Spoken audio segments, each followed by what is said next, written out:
Hey kids, today I'm going to show you how to crochet a hat. I want to clarify that this is a video tutorial and not a written pattern, but I did drop some affiliate pattern links in the description box, so if you do choose to purchase one of those, it would help support this channel as well as the pattern designer, so thank you. Make sure you've got your hook, yarn, a pair of scissors, some stitch markers, a measuring tape, and a tapestry needle to weave in your ends. You'll need 1 to 2 skeins of yarn, so I'd suggest buying one more than you think you need and saving your receipt to return it later. You can use any size hook and any kind of yarn you want for this project. I filmed parts of this tutorial with a bulky yarn and a 10mm hook so that you could get a better look at what's going on, but otherwise I'll be using a worsted weight acrylic yarn and a 5mm hook. First, measure your head. Nadine has a head circumference of 14 inches, so her finished headband should be 15-ish inches long. And once everything has been blocked, it'll probably be closer to 16 inches, which is just fine. I'm chaining approximately 8 chains for this miniature-sized hat, but for an adult, I would probably start with 10 to 15, depending on how wide you want the brim to be. I'm going to slip stitch back into that first chain that I made. Next, I'm going to work 1 single crochet into each chain until I get back to the beginning.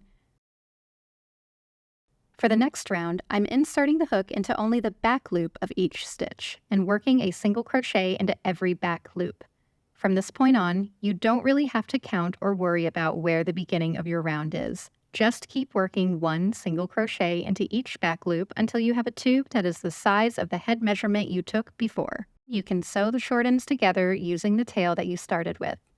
Use stitch markers to determine where you'll be placing your cables. You won't need the markers after the first few rounds, but it helps to make sure the loops are spaced evenly apart from each other. Each loop or cable will only take up 1 single crochet space, so you can add as many loops as you like. The rest of the hat is worked in the round, using the split single crochet stitch, which looks like knitting and is very easy to do as long as you keep your tension loose. For your first round, you're going to start by joining your tube with a slip stitch and then work 1 single crochet in between each rib of the headband.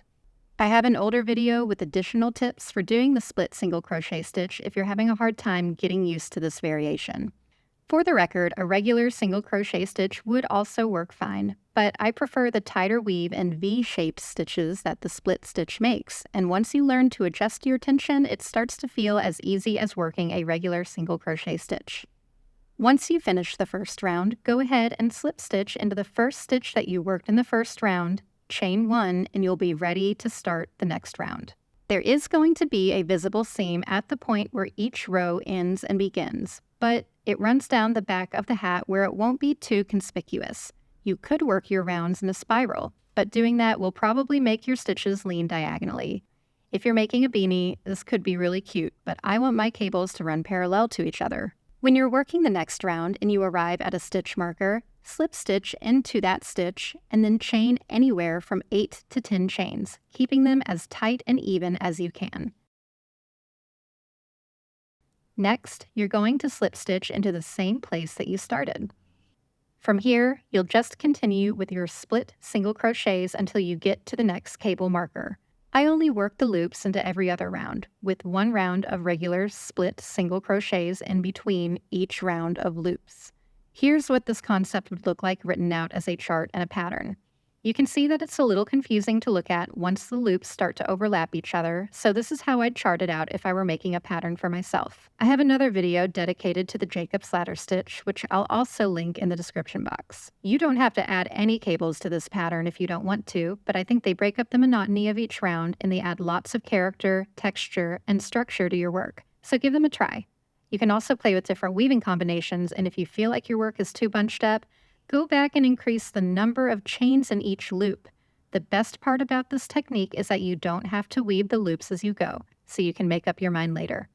Just remember that weaving them diagonally tends to add more tension than just weaving them parallel to one another. Once you know the magic number of chains you need, you can do any combination of the two. Whether you decide to go with cables or not, you're going to work in the round without any decreases until your hat is a few inches taller than the crown of your head. Here's the formula I use, where X equals the height of your hat before you begin your decreases to create the point. Make sure you're measuring from the bottom of the headband unless you plan on folding it up. I typically use another beanie or a similar hat pattern for reference.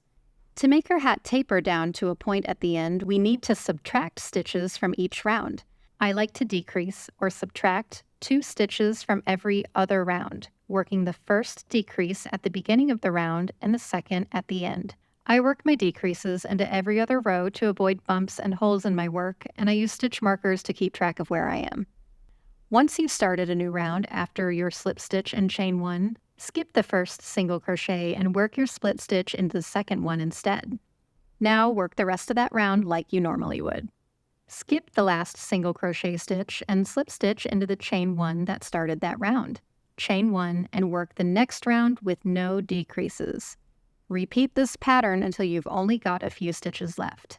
This is the best method I have for making an even, straight decrease without having to think too hard or actually count any stitches. I worked my decreases until I only had a handful of stitches left, finished weaving my loops through each other, and turned the whole thing inside out to finish off the seam and weave in my ends. Now that you know how to make this hat, you can use these techniques to make pretty much any kind of hat. I've got Christmas elf hats, jester hats, and so many other things on my crochet to-do list, so if there's something you guys would really like to see, let me know in the comments and I'll do my best to get a video out in a timely manner. Thanks so much for watching, and I'll see you next time.